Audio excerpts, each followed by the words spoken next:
Bismillahirrahmanirrahim. Assalamualaikum warahmatullahi wabarakatuh.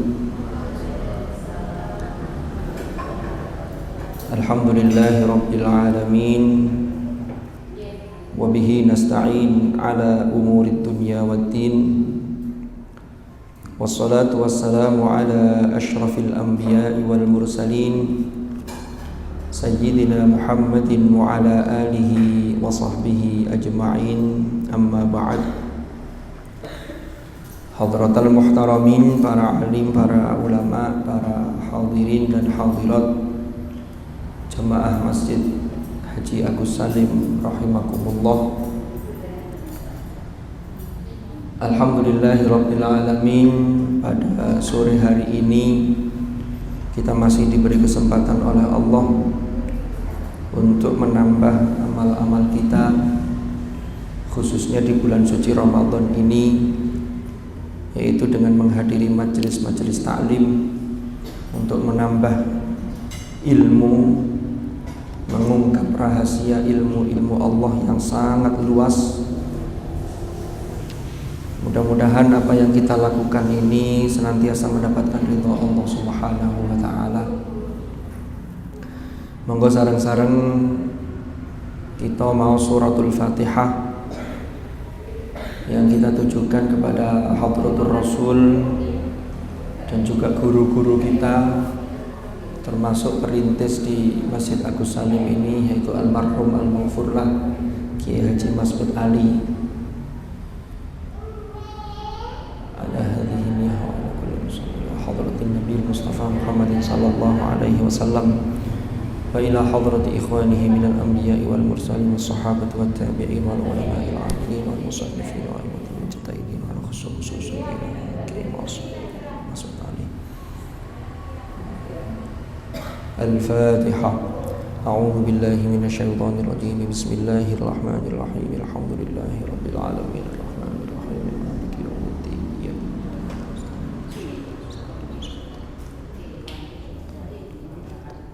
Amin. Mudah-mudahan majelis ilmu ini ditakdir oleh Allah menjadi majelis ilmu yang nafi'an mubarakan fid din wa dunya wal akhirah. Al-Fatihah.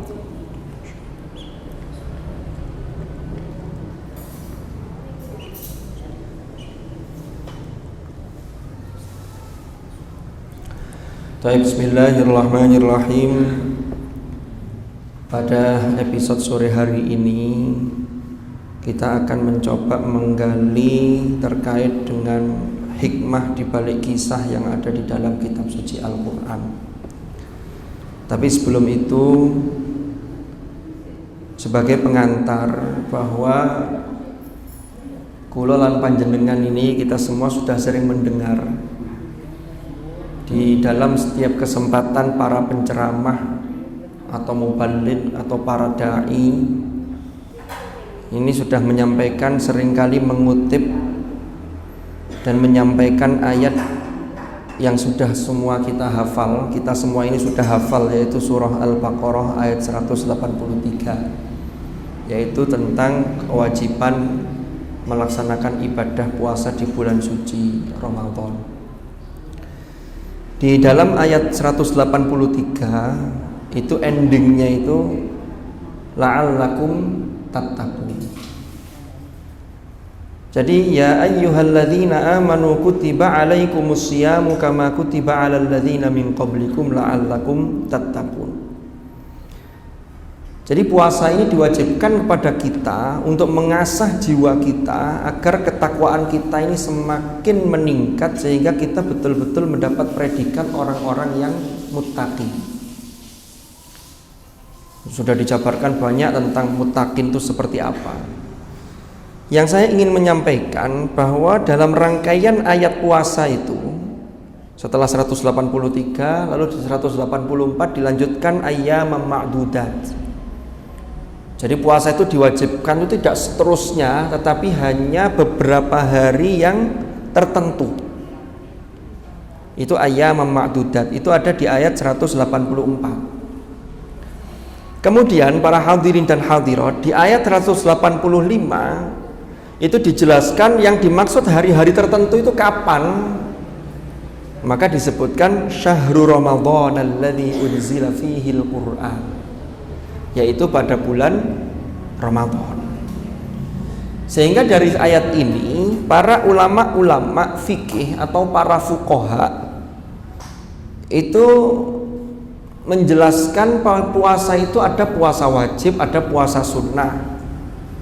Yang termasuk puasa wajib itu sebagaimana ayat ini, nas yang sangat jelas ini, yaitu pada bulan Ramadan. Jadi kalau ada orang tidak puasa karena males, maka dia dihukumi orang fasik, dia berdosa. Tapi harus tetap ada dalam hatinya itu keyakinan bahwa puasa itu wajib. Yang bahaya itu kalau ada orang tidak puasa, KTP-nya Islam, orangnya beriman, tapi dia meyakini oh gak popo, gak poso itu gak wajib. Ini bahaya. Kalau dia menyatakan puasa Ramadan itu tidak wajib, ini bisa jatuh ke dalam derajat bukan hanya fasik tapi kafir, kufur. Na'udzubillah. Lah yang menarik di ayat ini baru pengantarnya ini. Itu ternyata di ayat 185 setelah Allah menyatakan syahrul Ramadan alladzi unzila fihil Qur'anu hudan linnas dan seterusnya, itu endingnya apa? Wala'allakum tashkurun. Wala'allakum tashkurun itu agar kalian menawa mudah-mudahan kalian itu senantiasa bersyukur. Berarti senantiasa menjadi pribadi yang bersyukur. Berarti ini tidak bisa dilepaskan. Tattaqun itu kaitannya dengan tashkurun. Menjadi orang yang bertakwa itu adalah orang yang sesungguhnya dia mensyukuri nikmat Allah. Cuman masalahnya kadang-kadang atau seringkali banyak orang yang mensyukuri nikmat itu kalau merasa bahwa mendapatkan sesuatu yang berupa fasilitas, baru ingat, baru bersyukur. Padahal kita ini hidup dengan anugerah yang sudah diberikan kepada Allah, dengan segala kondisi kita itu harus disyukuri. Ini yang kadang-kadang kita lupa. Makanya di sini saya ingin mengangkat satu kisah, salah satu episode dalam kehidupan Nabi Musa alaihi salam. Nabi Musa itu nabi yang apa istilahnya, termasuk banyak atau sering disebut oleh Allah di dalam Al-Quran, sering diceritakan. Saya berangkat dari ungkapan Nabi Musa yang ini sering digunakan untuk dalil terkait dengan kewajiban bersyukur. Di dalam surah Ibrahim ayat 7 Allah berfirman, wa idz ta'adzana rabbukum la in syakartum la azidannakum wa la in kafartum inna adzabi lasyadid. Ini firman Allah, tetapi ini merekam apa yang pernah diucapkan Nabi Musa di hadapan kaum Bani Israel. Jadi kalau kita ini begini, Quran itu kan kalamullah, tapi di dalamnya banyak ucapan para nabi. Contohnya wa idz qala Musa liqaumihi dzkuru ni'matallah. Udzkuru ni'matallah. Ini ucapan Nabi Musa kepada Bani Israel, tapi diceritakan lagi oleh Allah, maka menjadi kalamullah ini. Ini kalam Allah. Karena Allah mengkisahkan umat-umat terdahulu termasuk para nabi, ngoten lho. Jadi Quran kalamullah. Wa idz ta'adzana rabbukum la in syakartum la azidannakum wala in kafartum inna adzabi lasyadid. Ini asalnya adalah Nabi Musa ketika menyampaikan kepada Bani Israel. Bani Israel ini para rawuh, para hadirin, para hadirat, itu sebenarnya sudah diberi aneka macam nikmat yang luar biasa, sampai didatangkan makanan yang dari langit, yaitu yang disebut dengan al-manna wassalwa. Tapi mereka tetap tidak mau, banyak yang ngeyel. Bahkan mereka juga diselamatkan oleh Allah dari kekejaman Fir'aun. Apalagi ketika Nabi Musa membawa mereka, lalu kemudian mereka selamat dari kejaran Fir'aun dan bala tentaranya. Tapi tetap saja mereka ini ngeyel, bahkan tidak mensyukuri. Jadi membanding-bandingkan. Dan Nabi Musa itu ketika menyampaikan ini kepada Bani Israel, itu tidak hanya teori, tidak hanya teori nyuruh bersyukur, tapi Nabi Musa sudah mengalami sebuah fase yang pernah beliau lewati yang itu cukup berat. Tapi beliau tetap menunjukkan kesyukurannya kepada Allah. Ini yang akan kita ambil hikmah di sini. Ada di mana kisah itu? Itu dikisahkan oleh Allah dalam surah Al-Qasas. Di surat Al-Qasas itu, Nabi Musa itu pernah mengalami tidak punya apapun, tempat tinggal tidak punya, bahkan beliau itu melarikan diri dari kejaran Fir'aun dan titah Fir'aun untuk membunuh Musa. Kalau panjenengan baca, ini agak saya ringkas karena kalau ini terlalu rinci, tinggal nanti bagaimana kita mengambil hikmah dari kisah ini. Jadi ceritanya, Nabi Musa itu kan hidup di Mesir. Di Mesir itu ada orang-orang yang disebut dengan orang-orang Kipti, itu bangsanya Fir'aun, dan orang-orang Bani Israel. Bani Israel itu yang keturunan dari Nabi Yakub. Ini Bani Israel secara genetik. Kalau yang sekarang ada negara Israel, itu memang masih keturunan, tetapi Israel di sini kalau sekarang itu sebagai negara. Ini harus ada dibedakan. Ketika kita nanti membaca ayat tentang Bani Israel dengan Israel yang hari ini ada sesuatu yang berbeda. Nanti kapan-kapan mungkin kita bahas jika memungkinkan. Singkat cerita, Nabi Musa ini kan diambil anak angkat oleh Fir'aun karena gara-gara ditemukan oleh istri, salah satu istri Fir'aun yang bernama Asia itu di Sungai Nil itu. Padahal ketika itu Fir'aun sudah bermimpi akan ada yang menggulingkan kekuasaannya, yaitu dari laki-laki dari Bani Israel, sehingga dia bertitah semua bayi dari Bani Israel yang lahir harus dibunuh. Nabi Musa ini, ibunya ini sudah galau ketika melahirkan, itu di awal Al-Qasas dijelaskan itu. Akhirnya wa auhayna ila ummi Musa an ardi'i fa idza khifti 'alaihi fa alqihi fil yammi wa la takhafi wa la tahzani inna raduhu ilaiki wa ja'iluhu minal mursalin.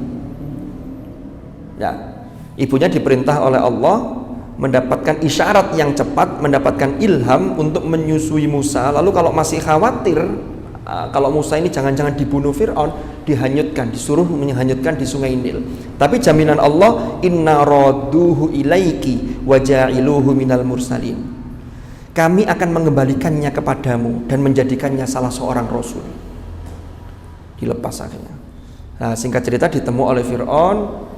Nah, banyak dinamika terjadi sampai kemudian sudah agak dewasa ini Musa mulai melakukan pembangkangan terhadap Fir'aun, karena dilihat Fir'aun ini kok mengaku sebagai Tuhan yang paling tinggi, lalu yang disembah oleh orang-orang Mesir Tuhan-Tuhan yang berupa dewa-dewa itu. Ini bagi Musa sudah tidak masuk akal ini.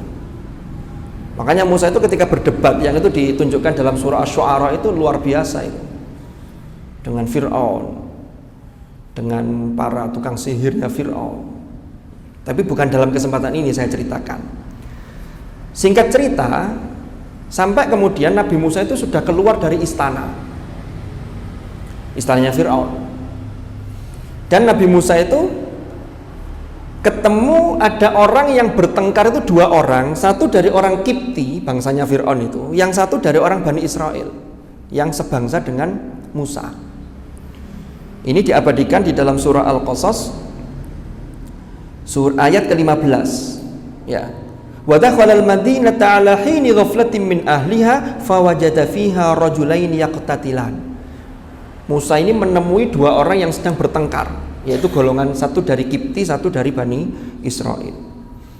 Hadza min syi'atihi wa hadza min aduwih, lah kan ini. Lalu Musa ini maunya menolong yang orang Bani Israel ini, orang Kipti itu dipukul sama Musa. Mukulnya sebenarnya tidak keras, cuman Musa itu kan memang punya kekuatan fisik yang luar biasa. Dipukul, sekali pukul orang Kipti ini mati. Tidak sengaja, sama sekali tidak ada niat untuk membunuh. Akhirnya Musa ini merasa menyesal. Qala rabbi inni zalamtu nafsi faghfirli faghfaralah. Musa memohon ampun kepada Allah. Ya. Tapi sesungguhnya lalu dia Allah mengampuni Musa karena memang tidak sengaja, tidak ada niat sama sekali. Faghfaralah. Tapi singkat cerita, Fir'aun ini mendengar berita itu, ini kesempatan untuk mencari dalih bagaimana bisa membunuh Musa, menangkap Musa. Akhirnya dititahkan kepada semua prajuritnya, semua pasukannya, bahwa ketemu Musa hidup atau mati tangkap. Wah, akhirnya disinilah Musa mulai melarikan diri dari kekejaman Fir'aun. Maka di sini disebutkan di dalam surah Al-Qasas ayat 21, fakharaja minha khaifan yataraqqab. Maka keluar Musa dari kota itu, ya, dari Memphis, di satu kota di negara Mesir itu, dengan rasa takut. Ya, kata takut dengan kekejaman Fir'aun itu. Yataraqqab, lalu sekaligus waspada. Jangan-jangan ada yang memata-matai dia, menyusul dia, lalu akan menangkapnya. Dia berdoa, Nabi Musa, Rabbi najjini minal qaumidz zalimin. Ya Allah, selamatkan aku dari kaum atau dari orang-orang yang zalim. Nah, ini Musa keluar dari negara Mesir itu tidak bawa apa-apa dan tidak punya apa-apa. Rumah tidak dibawa, sertifikat juga tidak, ATM zaman itu juga belum ada. Terus gak bawa apa-apa, murni pure. Dia pokoknya menyelamatkan diri. Sehingga Musa ini adalah kondisinya sebagai seseorang yang membutuhkan karena tidak punya apa-apa. Tapi dia pasrah karena ini berlandaskan keimanan. Walamma tawajjaha tilqa'a Madyana. Ya. Ketika dia ini Nabi Musa menuju ke arah negeri Madyan, dia berdoa, asa rabbi an yahdiyani sawa as-sabil. Mudah-mudahan Tuhanku memimpin aku ke jalan yang benar. Artinya menunjukkan kepadaku jalan yang benar. Sampai kemudian walamma warada ma'a Madyana wajada alaihi ummatan minan nasi yasqun.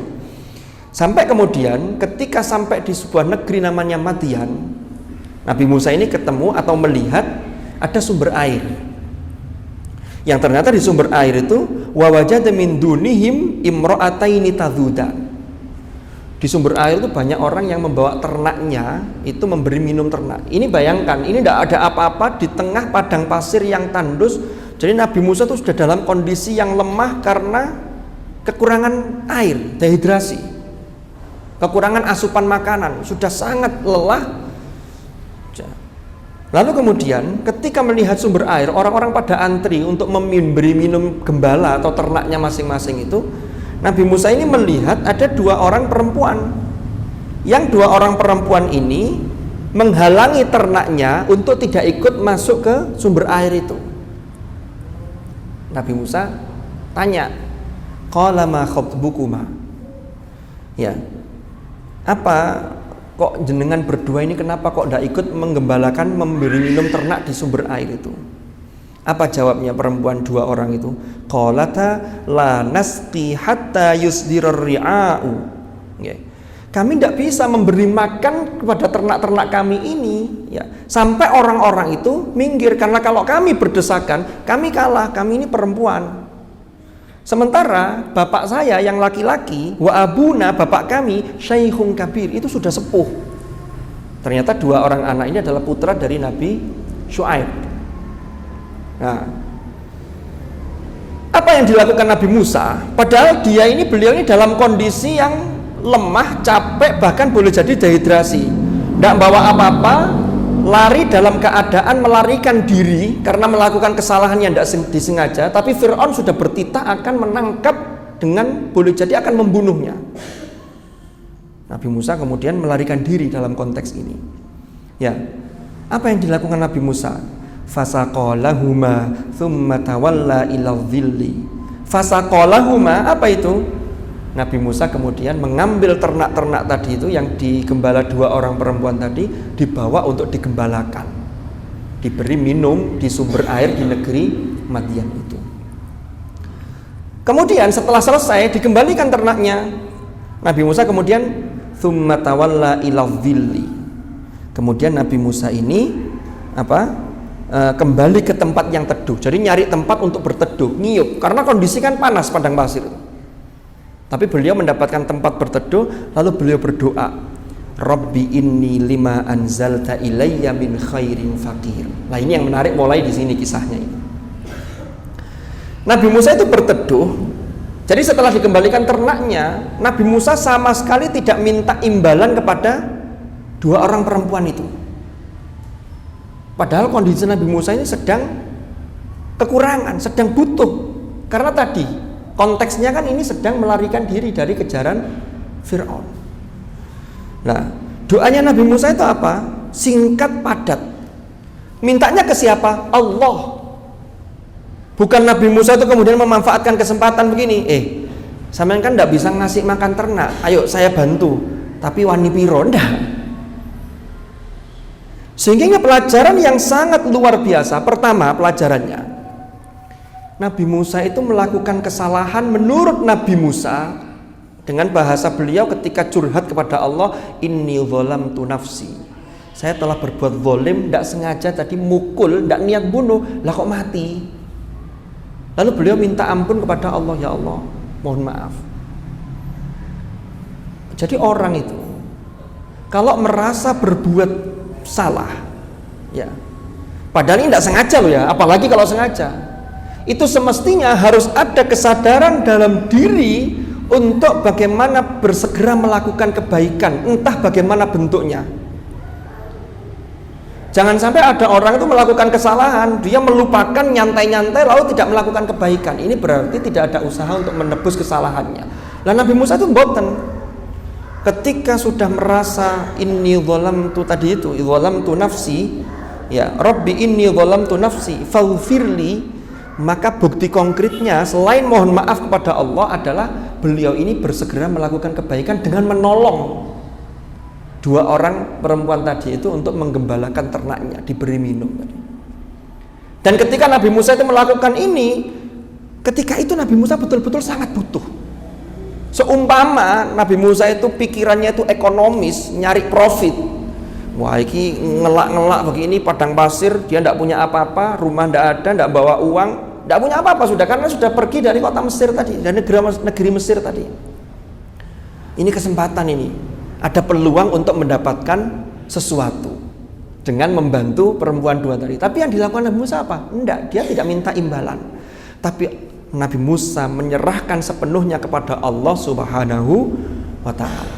Ini pelajaran yang bisa kita ambil. Lalu yang menarik doanya Nabi Musa ini. Jadi ini doanya Nabi Musa yang kemudian Allah ceritakan kepada kita melalui malaikat Jibril, disampaikan kepada Rasulullah, lalu disajikan dalam cerita. Tujuannya apa? Agar kita mengambil ibrah. Fa'tabiru ya ulil absar, agar kita mampu mengambil hikmah, mampu memetik hikmah. Jadi kalau para ulama itu sudah menyampaikan bahwa isi dari Al-Quran yang jumlahnya 6.000 ayat lebih. Jadi Al-Quran itu jumlahnya 6.000 lebih.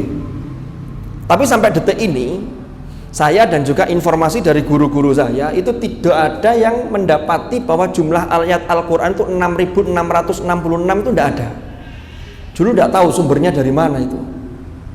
Yang ada itu pokoknya 6.000 lebih, tapi hitungannya berbeda antara satu ulama dengan yang lain. Ada yang 6.100 sekian, ada yang 6.200 sekian. Tapi kalau sampai 6.666 ayat itu sampai detik ini belum ada dasar yang kuat pengambilannya.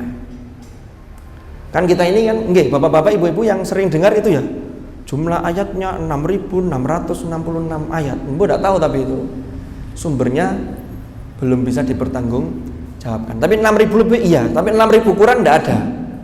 6.000 lebih, tapi tidak sampai 6.666 itu. Oke. Nah, nanti sumber perbedaannya di mana? Ini panjang lagi nanti. Kenapa kok bisa beda hitungannya? Itu namanya ada ilmu, namanya ilmu adil ayat. Ada ilmu tentang perhitungan ayat. Nanti urusannya dengan bismillah, urusannya dengan awal surat, apalagi yang fawatihus suwar itu. Nah, saya lanjutkan. Doa yang menarik Nabi Musa itu adalah begini. Nabi Musa itu yang disampaikan pada Allah. Faqal Rabbi inni lima anzalta ilayya min khairin faqir. Yang maknanya apa? Ya Allah, ya Tuhanku, sesungguhnya aku sangat memerlukan sesuatu kebaikan yang Engkau turunkan kepadaku. Aslinya redaksinya itu, kalau mau redaksi biasa-biasa, Rabbi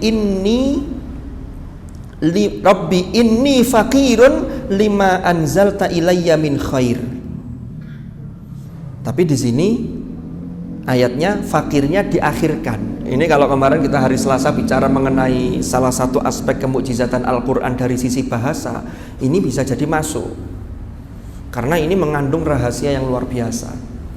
Jadi fakir itu diakhirkan dan dipenuh penekanan karena disitulah Nabi Musa ingin menekankan bahwa beliau betul-betul butuh. Ini rahasianya. Yang kedua, kalimat fakir diakhirkan itu agar hikmahnya juga itu bunyi akhir ayat itu seimbang. Yang sebelumnya kan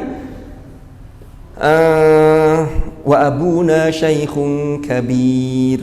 Yang ini fakir. Itu kan seimbang, didengarkan tuh enak. Jadi ini rahasia-rahasia Al-Quran luar biasa.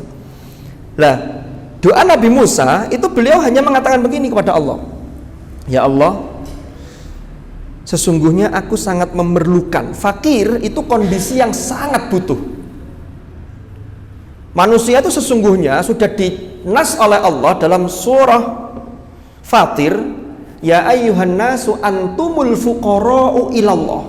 Kalian semua itu orang-orang yang sangat butuh kepada Allah. Ya.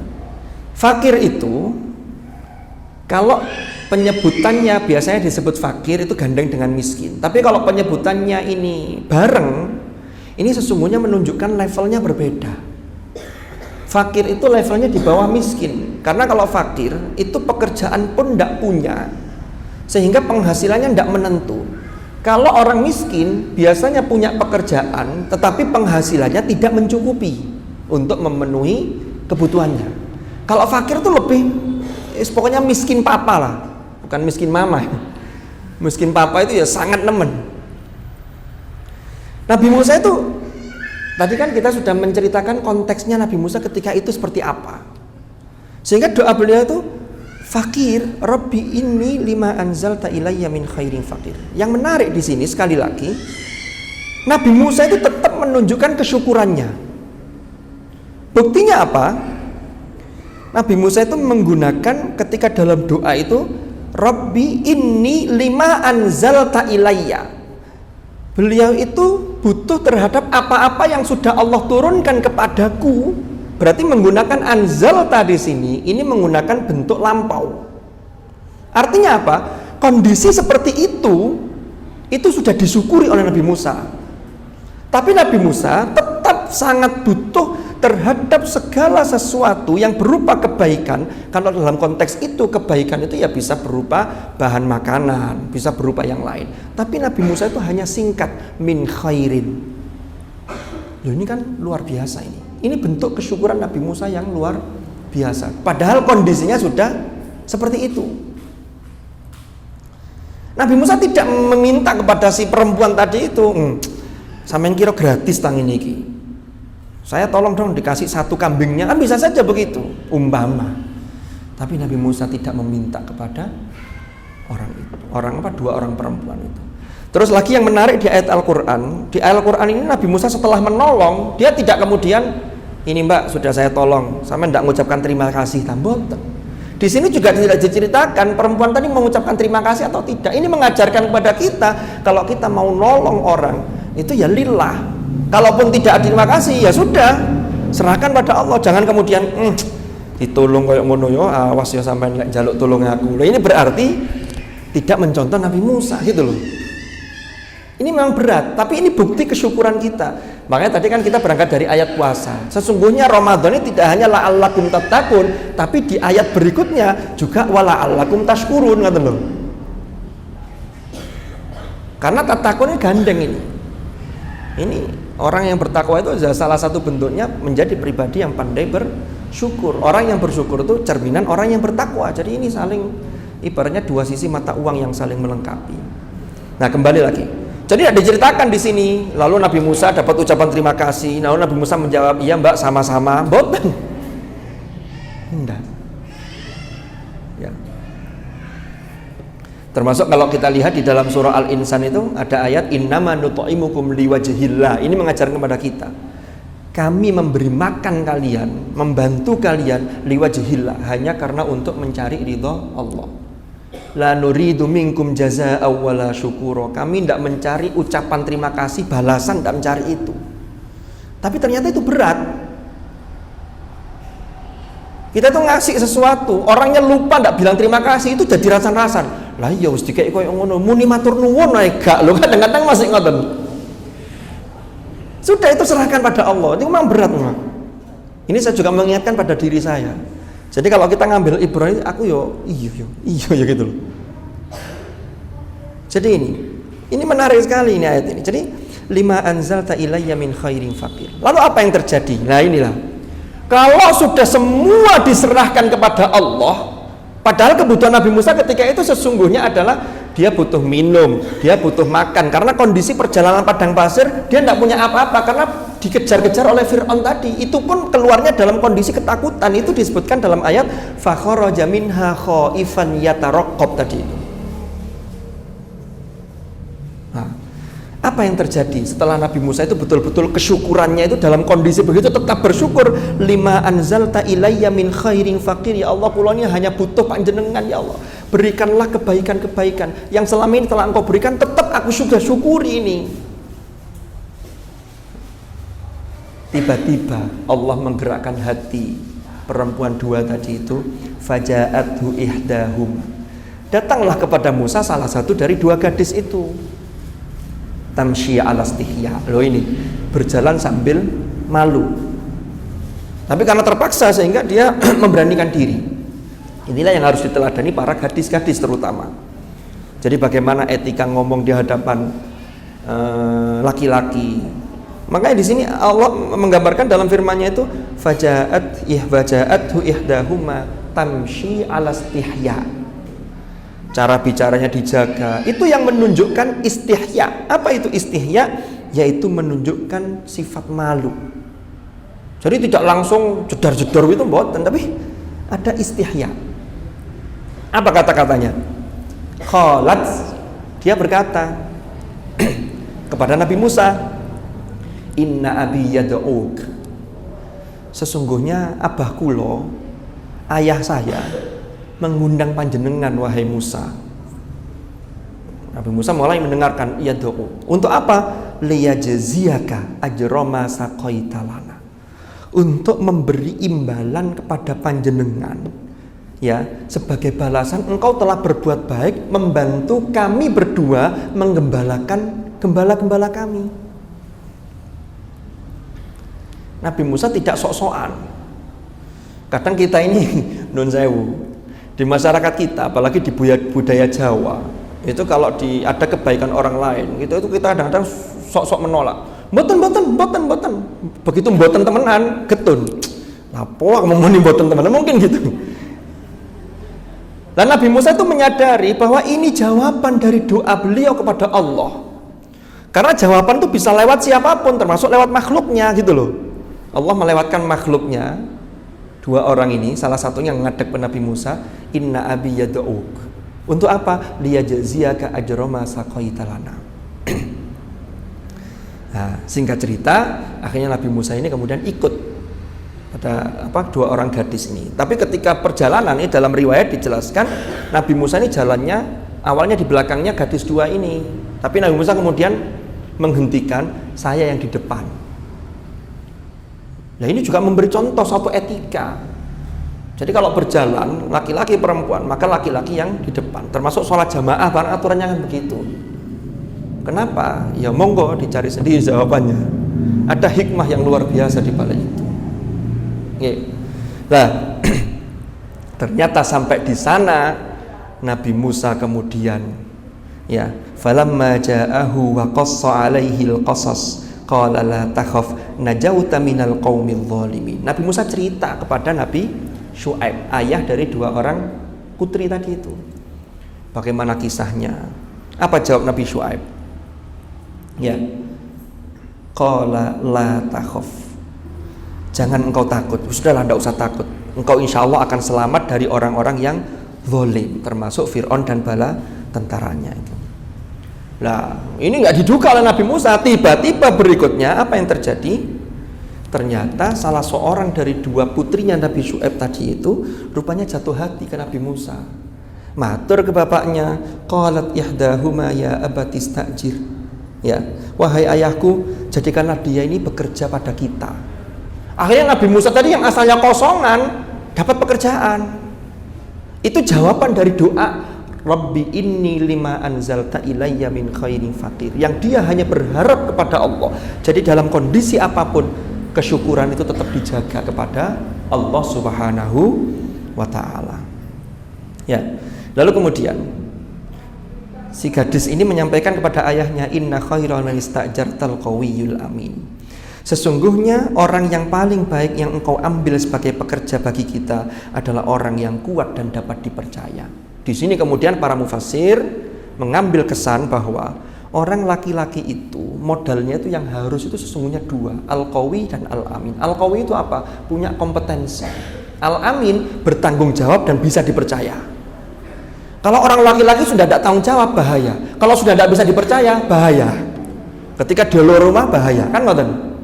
Maka dua hal ini harus ada pada di jiwa laki-laki.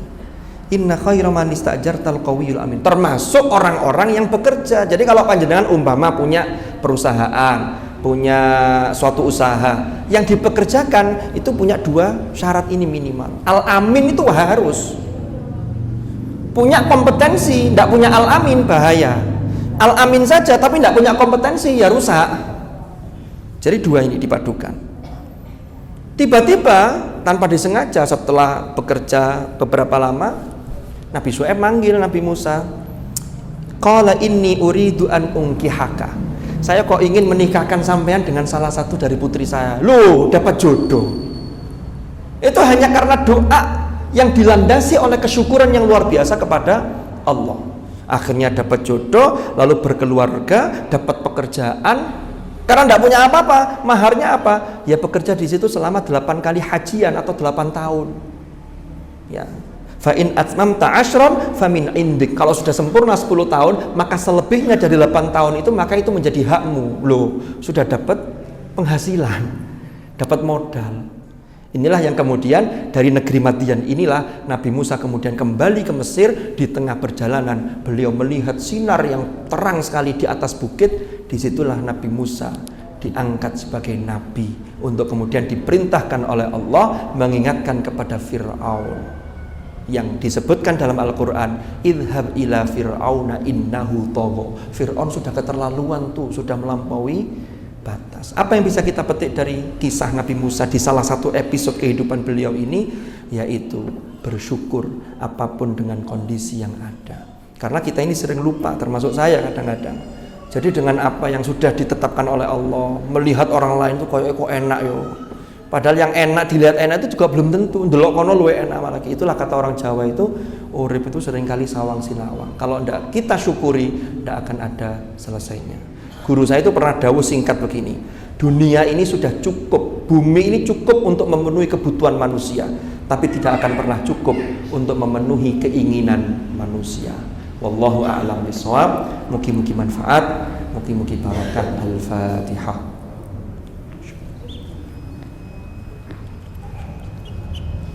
Bismillahirrahmanirrahim. Subhanakallahumma bihamdika asyhadu an la ilaha illa anta astaghfiruka wa atubu ilaik. Wa sallallahu ala sayyidina Muhammadin walhamdulillahi rabbil alamin. Hadanallahu wa iyyakum ajma'in. Al-'afwa minkum. Assalamualaikum warahmatullahi wabarakatuh.